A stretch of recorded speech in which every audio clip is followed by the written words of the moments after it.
Hello my dear students, Gayatri Vidya Mandir उच्च माध्यमिक विद्यालय सांचौर जिला जालोर की ऑनलाइन क्लासेस में आप सभी का एक बार फिर से स्वागत है। प्रिय बच्चों, मैं अनिल कुमार सोनी, कक्षा 8 विषय गणित अध्याय 7 घन और घनमूल की प्रश्न 7.1 का क्वेश्चन नंबर 3 और क्वेश्चन नंबर 4, चूंकि 4 सवाल है तो दोनों सवाल में आज आपको बताऊंगा। देखिए बच्चों, क्वेश्चन नंबर 3 में क्या लिखा है, वह सबसे छोटी प्राकृत संख्या ज्ञात कीजिए जिससे निम्नलिखित संख्याओं को भाग देने पर भागफल एक पूर्ण घन संख्या प्राप्त हो जाए। बच्चों, हमने आपको इस प्रश्न में बड़ी सरलता से 3 बातें सिखाई थी कि आप किसी भी संख्या का घनमूल ज्ञात करो तो भी आप अभाज्य गुणनखंड करके ही ज्ञात कर सकते हो, 3-3 के समूह बनाकर। किसी संख्या को किससे भाग दिया जाए या किस छोटी संख्या से गुणा किया जाए कि वह एक पूर्ण घन संख्या बन जाए, इसके लिए भी हम क्या करते हैं, अभाज्य गुणनखंड करके ही देखते हैं कौन कौन सी अभाज्य संख्या 3 के समूह में है और कौन कौन सी नहीं है, मालूम पड़ जाता हमको।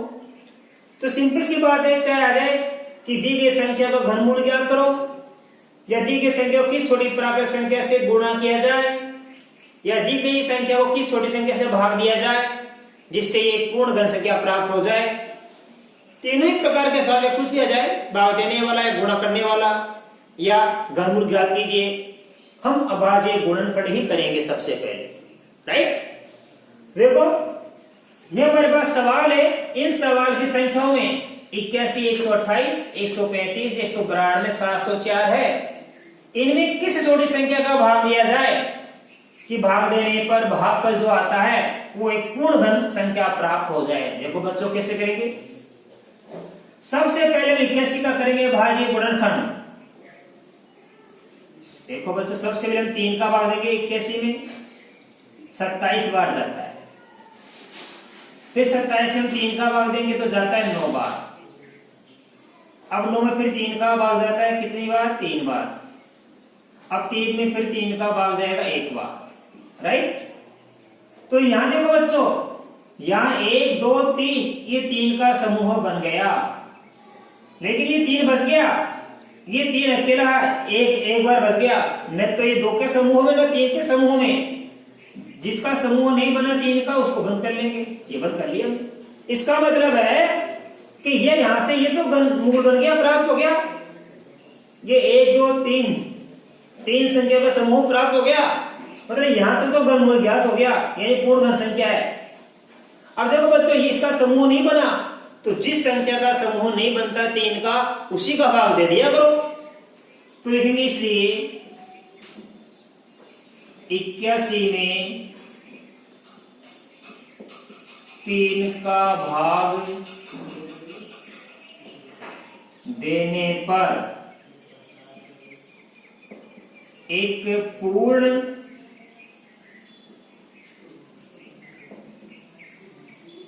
घन संख्या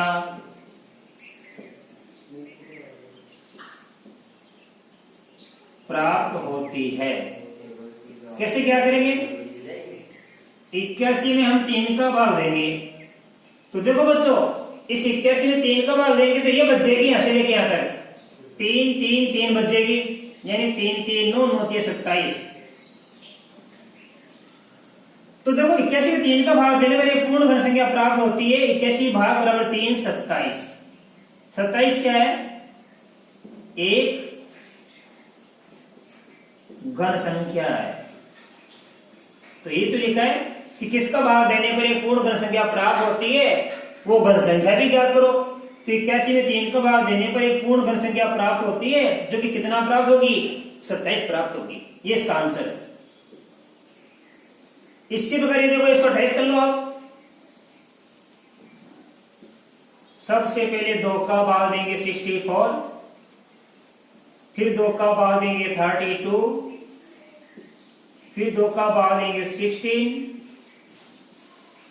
फिर 2 का भाग देंगे 8, 2 का भाग दिया 4, 2 का भाग दिया 2, और 2 का भाग दिया 1 आ गया। अब 3 3 के देखो समूह बनेंगे, 1 2 3 यहां से लेके 3 का समूह बन गया, 1 2 3 ये भी 3 का समूह बन गया। तो यहां तक तो क्या हो गया, घन संख्या थी। अब यहां पे क्या ये क्या बच गया, 2 बच गया। इसका मतलब ये 3 के समूह में नहीं है। इसका मतलब हुआ कि 128 में हम 2 का भाग देंगे तो एक पूर्ण घन संख्या प्राप्त होगी। तो लिखेंगे इसलिए 128 में 2 का भाग देने पर एक घन संख्या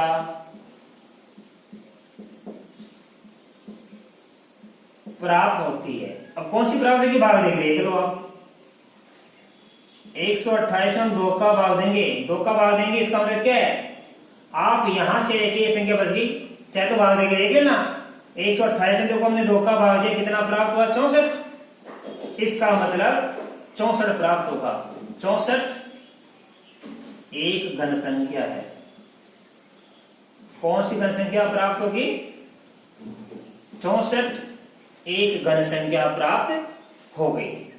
इससे 135 का करेंगे बच्चों, देखो 135 से सबसे पहले 3 का भाग देंगे, 3 चौक 12, 3 5 12, 45 बार गया। फिर 3 का भाग देंगे 45 में तो आता है 15। फिर 3 का भाग देंगे 5, अब 5 का भाग देंगे तो आएगा 1।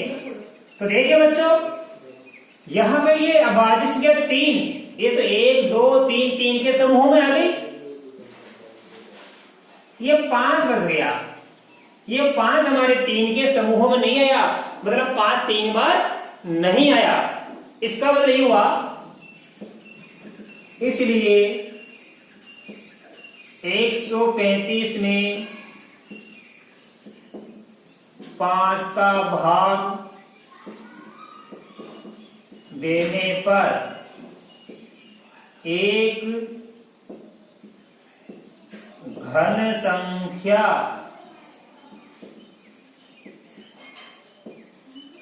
प्राप्त होती है। अब कौन सी प्राप्त होगी, देखो बच्चों 135 में हम किसका भाग देंगे, 5 का। इस 5 का भाग देंगे तो ये बच जाएगी यहां से लेके यहां तक, 3 3 9 9 3 27, इन तीनों को गुणा कर लो। ये इसका भाग देंगे तो ये बच जाएगी, 3 3 9 9 3 27। तो 27 क्या है, एक घन संख्या है,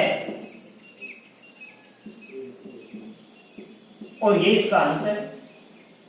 तो आपके समझ में आ गया किस छोटी संख्या का भाग दिया जाए कि हमको एक पूर्ण घन संख्या प्राप्त हो जाए, और वह पूर्ण घन संख्या भी हमको ज्ञात करनी है। ठीक बात है। अब देखिए बच्चों इसी प्रकार इसका सवाल नंबर हम 4 हल करेंगे। देखिए 192 हमारे पास, तो 192 का भी हम भाज्य गुणनखंड करेंगे। देखिए बच्चों 192 का हम क्या करेंगे, अभाज्य गुणनखंड करेंगे। अब हम 192 का भाज्य गुणन करेंगे। पहले 2 का भाग देंगे हम, 96 आता है, मुझे आता है, आप भाग देके देखना, भाग देना सबको आता है आपको। अब भाज्य संख्या का भाग दे जाओ, जिस अभाज्य संख्या का भाग जाना बंद हो जाए उसके बाद अगली अभाज्य संख्या का भाग देना शुरू करना। अब हम 2 का भाग देंगे 96 में, 48 आएगा, 48 आ गया। फिर 48 में हम बच्चों 2 का भाग देंगे, 24 आएगा। फिर इसमें हम 2 का भाग देंगे, 12 आएगा। फिर हम 2 का भाग देंगे तो 6 आएगा, और फिर हम 2 का भाग देंगे तो क्या आएगा बच्चों, 3 आएगा। अब 3 में 2 का भाग नहीं जाएगा, देखो 3 में 2 का भाग नहीं जाता है, तो 3 में हम 3 का भाग देंगे बच्चों एक बार, राइट। अब हम प्रत्येक अभाज्य संख्याओं के 3-3 के समूह बनाएंगे। देखो 1 2 3 ये 3 का समूह बन गया, फिर 1 2 3 ये 3 का समूह बन गया, 3 अकेला रह गया, ये 3 के समूह में नहीं है। इसका मतलब है कि 192 में 3 का भाग देंगे हम, तब जाके क्या बन जाएगी, एक पूर्ण घन संख्या हमको प्राप्त होगी। तो लिखेंगे इसलिए 192 में 3 का भाग देने पर एक पूर्ण घन संख्या प्राप्त होगी। तो बच्चों 192 में 3 का भाग देंगे, क्योंकि 3 क्या है, ये 3 के समूह में आए ही नहीं, और जो संख्या 3 के समूह में नहीं आती है उसी का भाग दे देते हम, तो हमको एक पूर्ण घन संख्या प्राप्त होती है। तो 192 में 3 का भाग देने पर एक पूर्ण घन संख्या प्राप्त होगी। तो भाग देके देख लो, 192 में हम भाग देंगे 3 का। अब 3 का भाग देंगे, देखो ध्यान देना, तो यहां से लेके यहां तक की संख्या बच जाएगी, या तो आप भाग देके देख लो ऐसे, 3 चिपके 18 बच गया 1, उतारेंगे 2, 3 चौक 12, ऐसे भाग देके देख लिया करो 64। तो 192 में भाग देंगे 3 का, तो 64 आएगा, और 64 क्या है, एक घन संख्या है, और ये इसका आंसर आएगा। ठीक है बच्चों। अब इसके बाद देखिए आप सवाल नंबर इसका 5वां। इसी प्रकार जिस प्रकार हमने 1 से 4 तक सवाल हल किए, उसी प्रकार 5वें में लिखा 704। 704 को किस छोटी संख्या से भाग दिया जाए कि एक पूर्ण घन संख्या हमको प्राप्त हो जाए। देखो बच्चों कैसे करेंगे, इसका भी करेंगे हम अभाज्य गुणनखंड।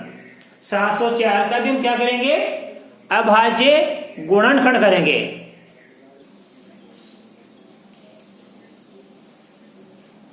देखिए बच्चों, सबसे पहले हम 2 का भाग देंगे, 2 3 या 6 बच गया 1, 2 पंजे 10, 2 का 2, 352 आ गया। अब देखो बच्चों फिर 2 का भाग देंगे, तो ये आएगा 2 एकम 2, 2 7 14 बच गया 2 6 12। फिर हम 2 का भाग देंगे बच्चों, 2 8 16 बच गया 1, 2 8 16। फिर हम 2 का भाग देंगे बच्चों, तो आएगा 44। फिर हम 2 का भाग देंगे बच्चों, तो आएगा 22। फिर हम 2 का भाग देंगे, तो ये आ गया 11। तो हमने इसे क्या कर लिया बच्चों, अभाज्य गुणनखंड कर लिए। अब देखो बच्चों, अपने ये 704 का कर दिया अभाज्य गुणनखंड। ठीक है, इसी प्रकार अब हम 3-3 के समूह बनाएंगे प्रत्येक अभाज्य संख्या के। तो देखो ये 1 2 3 यहां से लेके ये 3 का समूह बन गया, फिर यहां से लेके देखो यहां से 3 का समूह बन गया। अभी 11 बच गया, 11 में 11 का भाग कितनी बार जाएगा, 1 बार। तो शेष क्या बच गया, इस 11 का हमारे पास 3 का समूह नहीं बना। इसका मतलब ये हुआ कि 704 में, इसलिए 704 में अब 11 का भाग देने पर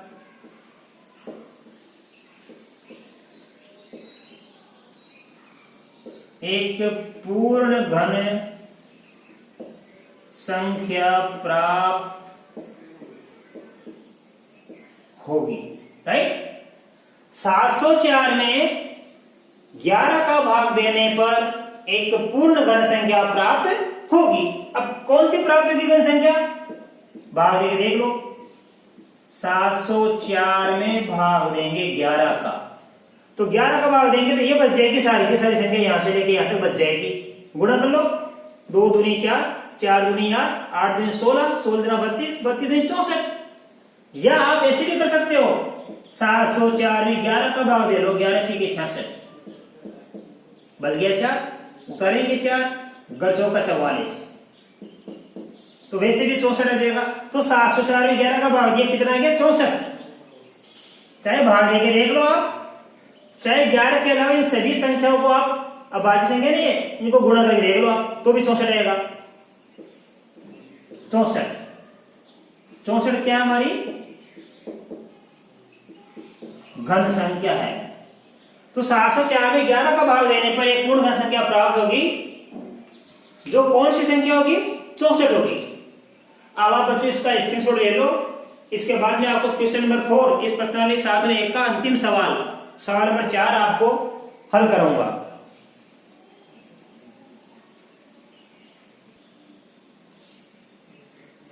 अब देखिए बच्चों, प्रश्नावली साधन 1 का अंतिम सवाल, क्वेश्चन नंबर 4। परीक्षित प्लास्टिसिन का एक घनाभ बनाता है जिसकी भुजाएं 5 सेमी, 2 सेमी, 5 सेमी है। एक घन बनाने के लिए ऐसे कितने घनाभों की आवश्यकता होगी। इस माप का जो घनाभ है, एक घनाभ है, इस घनाभ के माप से अपन को क्या बनाना है, घन। तो एक घन बनाने के लिए ऐसे कितने घनाभों की आवश्यकता होगी। घन क्या होता है, घन कब बनता है, जब प्रत्येक अभाज्य संख्या या जो भी संख्या है वो 3 3 के समूह में आ जाए। तो देखो लिखेंगे, क्योंकि एक घनाभ की माप है 2 semi into 5 semi into 5 semi. मैंने क्या कर दिया, इन 5 को 7 से लिख दिया, राइट। इसलिए एक घन बनाने के लिए, ऐसे समझ में, प्रत्येक अभाज्य संख्या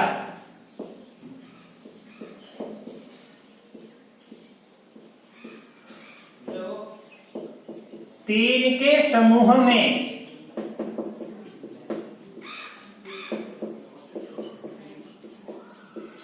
होनी चाहिए। तो देखो ये 2 तो कितनी बार है, एक बार, ठीक है। तो इसको 3 के समूह में लाने के लिए, इसलिए 2 को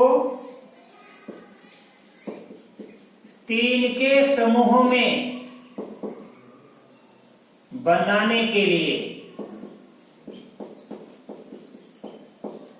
कितनी बार गुणा करेंगे, 2 गुणा 2 से, तथा 5 को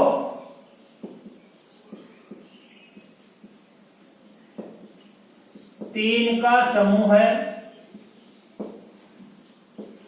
3 के समूह में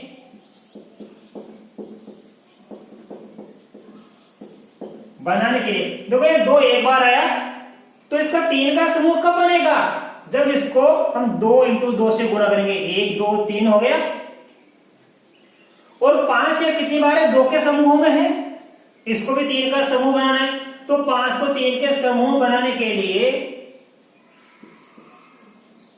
5 से गुणा करेंगे, अर्थात एक घन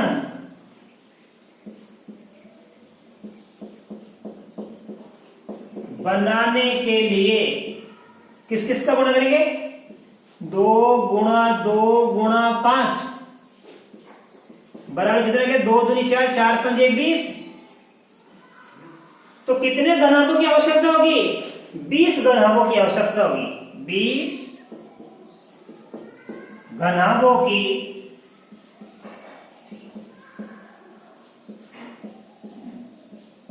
आवश्यकता होगी। ये इसका आंसर आएगा, राइट। तो इस माप का घनाभ है और इससे क्या बनाना चाहता है परीक्षित, घन बनाना चाहता है। तो इस माप के कितने घनाभ और चाहिए, 20 घनाभ उसको और चाहिए। कैसे, ये 5 या 2 बार आया तो 5 को 1 बार गुणा करेंगे, और 2 1 बार आया तो 2 को 2 बार और गुणा करेंगे। तो 2 गुणा 2 गुणा 5 कुल कितना बन जाएगा, 20। तो एक घन बनाने के लिए इस माप के 20 घनाभों की आवश्यकता होगी। बच्चों, ये प्रश्नावली हमारी आज खत्म होगी। बाकी कल मैं आपको नई प्रश्नावली हल कराऊंगा 7.2। तब तक के लिए धन्यवाद।